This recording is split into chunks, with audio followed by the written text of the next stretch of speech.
मगदेश्वर विजेते, जय माँ कालसिला, जय बाबा तुंगनाथ। तो कैसे हैं आप सब लोग? आशा करती हूँ आप सभी लोग स्वस्थ होंगे, मस्त होंगे, व्यस्त होंगे और खुश होंगे। खुश रहिए, क्योंकि अपने आप को खुश रखना सबसे बड़ी जिम्मेदारी है। और दिन के ठीक 12:05 हो चुके हैं और मैं अब अपने काम के सुबह से काम से अब फ्री हुई हूँ।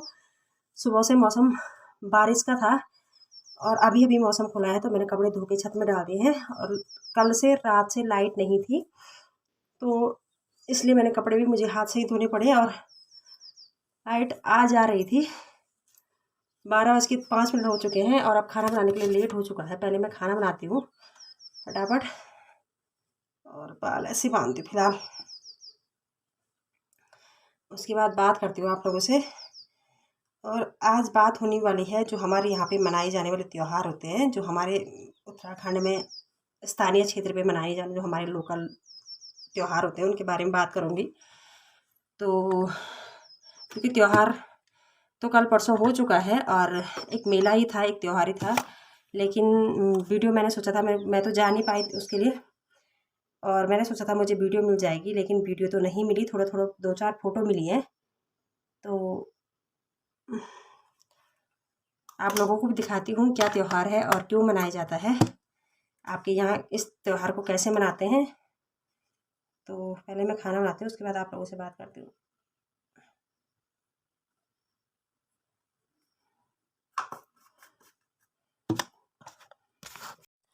तो मैंने खाना बनाया था, उसके बाद हम खाना वाना खा के, बच्चे आए थे 1:30 बजे, और उसके बाद नहाए हुए, खाना खाए, बर्तन वगैरह धो के, मैंने कपड़े वगैरह धो के ऊपर डाले हुए हैं। और आज बिल्कुल भी सोने का टाइम नहीं मिला, 3:45 हो गया है। और अभी अभी बिस्तर पे आई थी, तब तक शिक्षा आ गई वापस। पहले इसके बाल बना देती हूँ। तो बात तो मुझे उत्तराखंड में लगने वाले मेलों की करनी थी, लेकिन अभी अभी मैं खाना बनाते बनाते अपने यूट्यूब चैनल को देख रही थी। अपने मतलब यूट्यूब अपने नहीं, पर यूट्यूब चैनलों को देख रही थी। तो चारों तरफ एक ही चर्चा है आजकल अग्निवीर भर्ती की। तो मैं सोच रही हूँ क्यों ना इस अग्निवीर भर्ती पे ही आज की चर्चा की जाए, आज की बात की जाए। तो मैं थोड़ा इसके बाद बनाती हूँ, उसके बाद वीडियो को कंटिन्यू करती हूँ। आप बने रहिए वीडियो में। तो जैसा ही आप सब लोगों को पता है कि कोटद्वार के कोटियाला कैंप में भर्ती चल रही थी अग्निवीर की, और देश में अग्निवीर योजना की पहली भर्ती उत्तराखंड में ही शुरू हुई थी। तो जो लोग निकल चुके हैं, जिन्होंने मेडिकल और फिजिकल मेडिकल दोनों पास कर लेते हैं, वो टेस्ट की तैयारी कर रहे हैं, रिटर्न की तैयारी करें। और रिटर्न की तैयारी जो लेटेस्ट अपडेट है उसको ज़रूर पढ़ लें, जीके पढ़ लें। और याद करने वाले क्वेश्चनों से अच्छा है कि आप जो रीजनिंग वाले क्वेश्चन होते हैं उनको सॉल्व करने की तैयारी करें, उनको सॉल्व करें। जब तक का आपको टाइम मिला है तो ज़्यादा से ज़्यादा रीजनिंग वाले क्वेश्चन, क्योंकि रीजनिंग हम सॉल्व करते हैं तो हमको करेक्ट आंसर मिलता है, बजाय याद करने वाले क्वेश्चन हमको कंफ्यूज करते हैं। तो जो लोग टेस्ट की तैयारी कर रहे हैं वो इस चीज़ को ध्यान में रखें। और अगर आपको याद करने वाले क्वेश्चन जैसे जीके वगैरह के क्वेश्चन है, वो याद करना ज़्यादा अच्छा लगता है, जीके पे आपकी अच्छी नॉलेज है, तो जो लेटेस्ट अपडेट है वो एक बार ज़रूर चेक कर लें। ऐसा ना हो कि कुछ चीज़ों में बदलाव प्रतिदिन आता रहता है, नई नई चीज़ें, नई नई आविष्कार होते रहते हैं, नई नई खोजें होती रहती हैं। तो हम उसी पुराने आंकड़े को लेकर न चलें, जो नई चीज़ें हैं उसको ज़रूर पढ़ लें। जैसे कि पहले, बहुत पहले तक हम भारत का सबसे लंबा पुल पढ़ते थे, तो वो अलग अलग किताबों में अलग अलग मिलता था। लेकिन अभी जो लेटेस्ट है वो असम का ढोला सादिया, भूपेन हजारे का ढोला सादिया पुल है। तो इस तरह की जो नॉलेज है वो ज़रूर कर लें, क्योंकि अब जब जैसे पहले हम पढ़ते थे ग्रहों की संख्या 9 होती थी, लेकिन अब ग्रहों की संख्या 8 हो चुकी है। जो लास्ट अरुण यम जो था, उसका जो ग्रह होना का जो दर्जा था वो समाप्त कर दिया गया है। इस तरह की नॉलेज जो ज़रूर रखें अपने पास, क्या क्या चीज़ें हैं, सबसे बड़ी झील कौन सी है, सबसे छोटी झील क्या है, नई नई बांध बनते हैं वो उन बांधों पे जानकारी, बांध कौन कौन सबसे बड़ा बना है, बिजली उत्पादन में सबसे ज़्यादा कौन सा राज्य है। ये नई नई चीज़ें, नए नए आंकड़े आते रहते हैं। और फिर जैसे 370 का मामला है, अयोध्या मंदिर वाला मामला है, फिर उत्तराखंड में राष्ट्रपति शासन का मुद्दा है, कब लगा था, क्या लगा था, उस चीज़ के बारे में आप लोग ज़रूर अपडेट कर लें, एक बार ज़रूर पढ़ लें। तो ये चीज़ें हैं जो लोग रिटर्न की तैयारी कर रहे हैं। और बाकी जो लोग नहीं निकले हैं उनके लिए ये वीडियो ज़रूर है, ज़रूर देखें आप लोग ये वीडियो।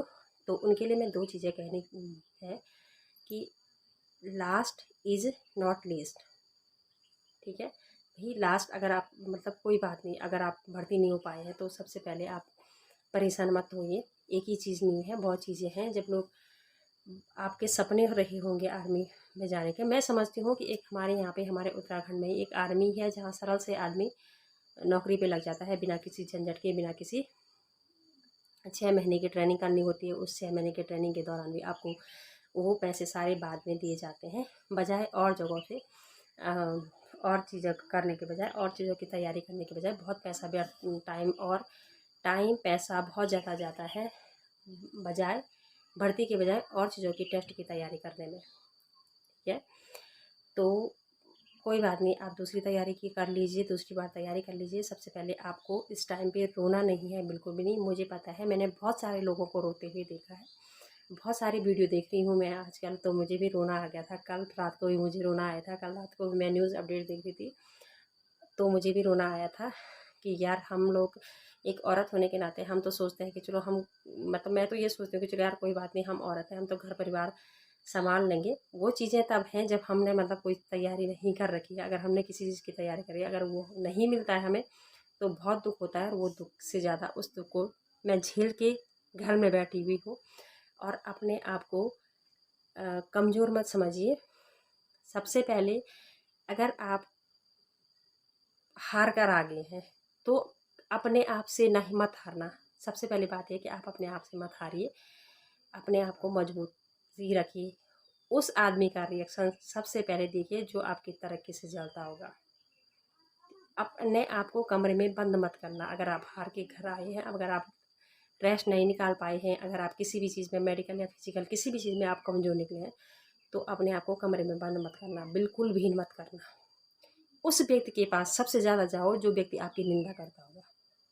इस टाइम वो आपको सबसे ज़्यादा मेंटली स्ट्रांग बनाएगा, क्योंकि वो आपके नेगेटिव कमेंट्स जरूर करेगा। वो आपको जानता है कि इसकी, क्योंकि वही व्यक्ति है जो आपकी ताकत को भी जानता है। कमेंट वही गंदे नेगेटिव कमेंट वही व्यक्ति करता है, नकारात्मक दृष्टिकोण वही व्यक्ति रखता है जो हमारे सकारात्मक चीज़ों को भी जानता है और सकारात्मक दृष्टिकोण को भी जानता है। तो सबसे पहले उस व्यक्ति के पास ज़रूर बैठिए, चाहे वो तुम्हारा दोस्त हो, चाहे वो तुम्हारा कोई रिश्तेदार हो, चाहे तुम्हारे कोई पड़ोसी हो, तुम्हारा चाचा ताऊ, जो भी लगता होगा, उस व्यक्ति के पास जरूर बैठना। वो जरूर बोलेगा, अला मैंने बोली छू, वो गड़वाने में बोलेगा जरूर कि अला मैंने बोल छू नहीं वोट पेन पड़ती, तू तो खाली छो लगी। एक बार उस व्यक्ति के पास जरूर जाना, उसको पूछना अब उसने क्यों बोला। फिर उसके बाद उसने नकारात्मक कमेंट पास करने के बाद, उसके बाद उसने ऐसा क्या देखा था, ऐसा सकारात्मक क्या देखा था आपके पास जो उसने नेगेटिव कमेंट पास किया। आपको कुछ ना कुछ उसने सकारात्मकता आपके अंदर देखी होगी, इसीलिए वो नेगेटिव कमेंट पास करता है। तो अगली तैयारी की करिए, हारना मत। अपने आप को, आप अच्छा खाना खाइए, पानी पूरा पिए, क्योंकि मुझे पता है कि आर्मी जब भर्ती होने के कैंप लगते हैं तो किस तरह से वहाँ पे व्यवस्थाएं होती हैं, कैसे कैसे होती है। तो आप अच्छी नींद लें, 8 से 10 घंटे सोइए आप, अच्छी नींद लीजिए। अपने आप को मेंटली प्रिपेयर करने के लिए एक नींद ही सबसे कारगर तरीका है। स्ट्रेस लेवल को कम करने के लिए, तनाव को कम करने के लिए नींद सबसे अच्छा तरीका है। आप 8 घंटे के बजाय 10 घंटे सो जाइए, लेकिन जो 10 घंटे आपने सोए हैं वो अपने आप को अंदर से तैयार करने में, अपने आप को मजबूत करने के लिए बनाइए। दूसरी बात, जिनके बच्चे, जो माता पिता हैं जिनके बच्चे भर्ती नहीं हो पाए हैं, तो अपने बच्चों को टोकिए मत, बिल्कुल भी न टोकिए। और बच्चों के सामने ये दृष्टिकोण मत, यरा तो वंचो, यरा तो नहीं वंचो, मतलब तू भी हो सकता है, उस जगह पे तू भी हो सकता है। उस जगह पे अपने बच्चे को ज़रूर खड़ा कीजिए। बच्चे के सामने नेगेटिव कमेंट्स मत करिए। बच्चे को खाना खाने दीजिए, बच्चे को पानी पीने दीजिए, बच्चे को अच्छी तरीके से, उसको अच्छे ट्रीटमेंट दीजिए, अच्छे तरीके से ट्रीट कीजिए। ये ना बोले कि कोई बात नहीं, तू तो हारी ताही तो बोते मारी बहस।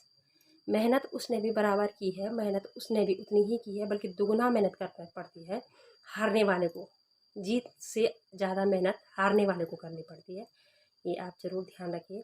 एक तो वो हार के आया, एक तो उसने रेस नहीं मार पाई, यानी उसकी छाती में मेडिकल में कम हो गया, फिजिकल में किसी में कम हो गया, एक तो वो वहाँ से हार के आया, एक वो दोबारा अपने अंदर भी वो हार रहा है, वो अपने अंदर भी लड़ाई कर रहा है, अपने अंदर भी अपने दिमाग से लड़ने की कोशिश कर रहा है, अपने दिमाग से एक मेहनत वो वहाँ भी कर रहा है कि क्या होगा, उस विकल्प उस समस्या से निकलने के लिए वो जूझ रहा है वो अंदर ही अंदर। ठीक है, एक तो वो पहले ही हार के आ गया, फिर वो अपने अंदर भी लड़ रहा है, मेहनत कर रहा है, अपने जद्दोजहद में लगा हुआ कि क्या होगा क्या नहीं होगा।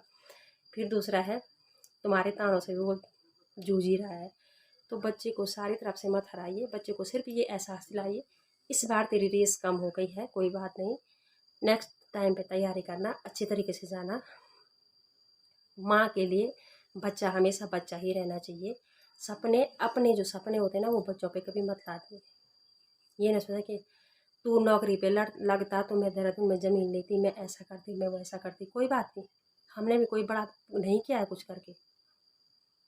उस देहरादून में भी ऐसे ही रहते हैं लोग, और इससे गढ़वाल से बदतर स्थिति में देहरादून में लोग रहते हैं। ये चीज़ें मत कीजिए, अपने बच्चे को सोने दीजिए। पापा से भी जो जिनके बच्चे भर्ती नहीं हो पाए हैं उन पापाओं से भी रिक्वेस्ट है, जब आप भर्ती हुए थे, अगर आप देख रहे हैं मेरी वीडियो को, आप तक ये वीडियो पहुंचती है, तो जो जब आप भर्ती हुए थे ना तब सिर्फ हार्ड वर्क था, समझ रहे हो ना आप काम करने का तरीका सिर्फ हार्ड वर्क था। आजकल जब भर्तियाँ हो रही हैं तो दोनों तरफ से वर्क होते हैं, हार्ड वर्क और स्मार्ट वर्क दोनों चीज़ें होती हैं। आप तब भर्ती हुए थे जब आपको बोलना पड़ता था कि गो का मतलब जाना होता है, आप दौड़िए। समझ रहे हो ना आपका मतलब, कि तब ये था कि गो बोल दिया तो गो का मतलब जाना होता है, आपको दौड़ना है। आज वो चीज़ें नहीं है, आज बच्चा सारी चीज़ें बाहर से सीख के जाता है, सब चीज़ें करके जाता है। उसको वो मेंटली प्रिपेयर है, फिजिकली वो प्रिपेयर है, वो सब चीज़ से वो परिपूर्ण है। आप उसका फिजिकल देखिए, मेडिकल देखिए, आप उसका मेंटल लेवल देखिए, आप उसका रिटर्न देखिए, बच्चा ए टू जेड आपका बच्चा बिल्कुल तैयार है। आप उस लेवल को मत लीजिए जब आप भर्ती हुए थे। आप भर्ती तब हुए थे जब आपको go up down stand sit का मतलब भी समझाना पड़ता था। ये चीज़ें आप ज़रूर नोट कीजिए, और सभी लोगों से गुजारिश है, बच्चे को बच्चे के सपने जीने दीजिए, अपने सपनों के बारे में मत सोच, अपने सपने उस पर मत लादिए। बस इतना ही कहूँगी, और आशा करती हूँ आपको वीडियो पसंद आई होगी। पसंद आई तो लाइक कीजिए, शेयर कीजिए, कमेंट कीजिए, और मेरे चैनल को सब्सक्राइब कीजिए, और ये वीडियो उन सभी अग्निवीरों के को तक ज़रूर पहुँचाइए, और जो लोग भर्ती हो चुके हैं उनके लिए बहुत बहुत बधाइयाँ, और आशा करती हूँ आपका रिटर्न भी बहुत अच्छी तरीके से हो जाए। तब तक के लिए टेक केयर।